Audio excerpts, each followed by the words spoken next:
Unless you've been under a rock for the last 6 months, all you hear is inflation, inflation, inflation. Oh, things might be starting to crack finally. So let's get to the news, because what we're going to talk about today is the PCE, one of the biggest triggers that the Federal Reserve monitors, showing some signs of cracking.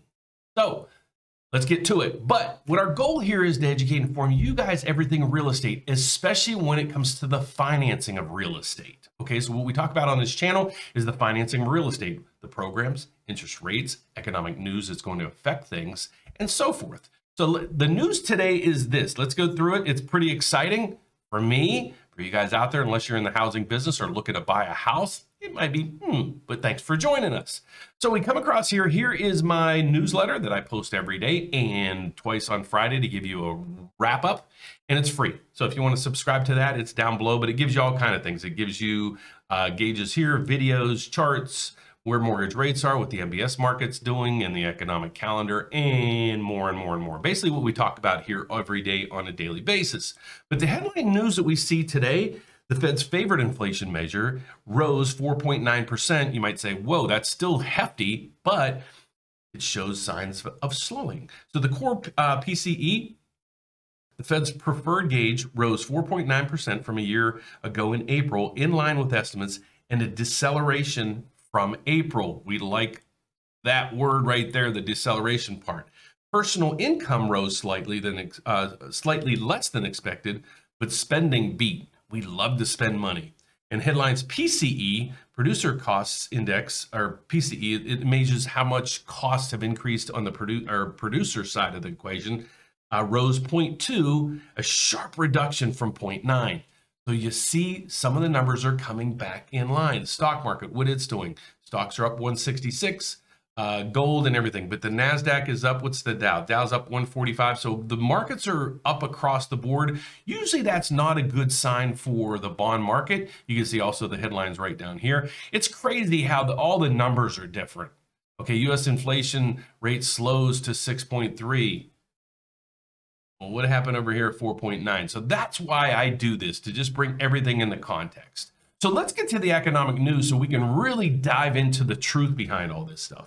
Okay, so what we had yesterday, this is the key points from yesterday. GDP came in, the revision, down 1.5%. What's the definition of a recession? Because everybody keeps saying, we're going to get into a recession. We're going to get into a recession. I'm saying it. Okay, why? Definition of a recession is basically, it's in its simplest terms, 2 consecutive quarters of negative GDP. Well, let's dive into that.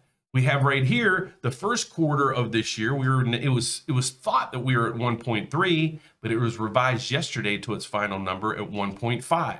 So inflation is, or GDP is coming down. We're actually 2/3 of the way through the second quarter, and we're down 2. So if we have 2 consecutive quarters that end in June, that last one ends in June, and it shows a negative GDP, that means officially, by definition, we're in a recession. Okay. The good thing here is initial jobless claims. Look at this number. It's down. Previous month was 218. Expectations right here at 215, came in at 210. Pending home sales. It was all over the headlines yesterday, all over, that it's crashing, crashing, crashing. Well, it's doing its fair share of dropping. But again, it's the pending home sales, the sales. It's not saying the price, it's saying the sales. Home prices continue to increase. Here's another piece of the puzzle. I like to give you all the facts and then I put it together to explain my thoughts and my hypothesis of where we're going with things. So you go over here, we see personal income increased 89.3 billion. So the reason why I'm talking about this is personal income increased 0.4 in April, spending went up 0.9. So here's what I go through, and I'm going to explain why I go through this. Personal income increased 89.3 billion in April, according to the estimates released today by the Bureau of Economic Analysis. Disposable income, I also follow that, increased to 48.3 billion. Disposable income is basically how much money people have left after they pay their bills. Okay, so very good, 48.3 billion. However, personal consumption increased 152 billion. So people continue to spend more than we're earning. Okay, or double what we're saving, or 4 times what we're saving. That's why I like to watch these numbers. And then we talk about the PCE and everything down here. So we go over to here. This is the PCE showing you personal consumption. It just keeps going up and up and up and up and up. That's one of the problems with the supply chain. But here's personal disposable income. Look at the chart here that we've seen in 2021. It was basically the highest personal income. You can see it right there. Well, it moves over. I can't get to the top of that. The highest personal income, disposable income, than ever since this thing began charting back in 1959. Okay. You go through here and you might say, well, you know, people have more money and whatever. Well, yeah, they do. And that's because we have more money, we're spending it. But that's what's causing the supply chain. That's a big piece of what's causing the supply chain issue. So that's basically the headlines for today. So based on that, what's going on with mortgage rates? Well, let's go over to where mortgage rates are for today. So we go over to the news and we go to mortgage rates, and let's see where mortgage rates. The mortgage rates haven't been posted yet today. What I did is just logged into my Mortgage News Daily account to explain to you these things. So you can go there, but if you see these and don't understand, I want to drill it down so you can see patterns and so forth. So let's get through here. This is Mortgage News Daily. They do a survey of mortgage lenders all over the country. So this isn't one lender's rates, it's a blend, okay, of rates all over the country to just give you a gauge on what's going on. What I like to use these for is, you know, this isn't your rate and most likely isn't your rate, but what's going on with things? So my best analogy is when we look at these numbers, what I want you to understand is when you see the Dow Jones going up, okay, you're most likely what's going to happen is your stock's going up. So that's what I'm trying to show you. If the rates are coming down, well, most likely your rate's coming down. If rates are going up and you got a quote from a week ago and it was 5 1/4 and we're saying rates go up 1/4, well, it's probably 5 1/2. That's my point. So there's no specific rate on this that you're going to get. But if you want to find your customized rate, reach out to us and I'm going to give you my information at the end. So that being said, let's go through this. So we have the 30-year fixed rate, not a national average, coming in at 5.25, down 0.02. We reference that as 2 basis points. Okay, you can see that there. This gauge right here tells you the 52-week high and low. The 52-week low, think of that. Not only, you know, less than a year ago, the 30-year fixed rate was 2.78. Now it's 5.25. The wild one is right here. It's doubled in the last year. Okay, so let's go through it again. 30-year fixed rate, 5.25, down 2 basis points. 15-year fixed coming in at 4.72. It is down 1 basis point. That's how you reference that. Okay.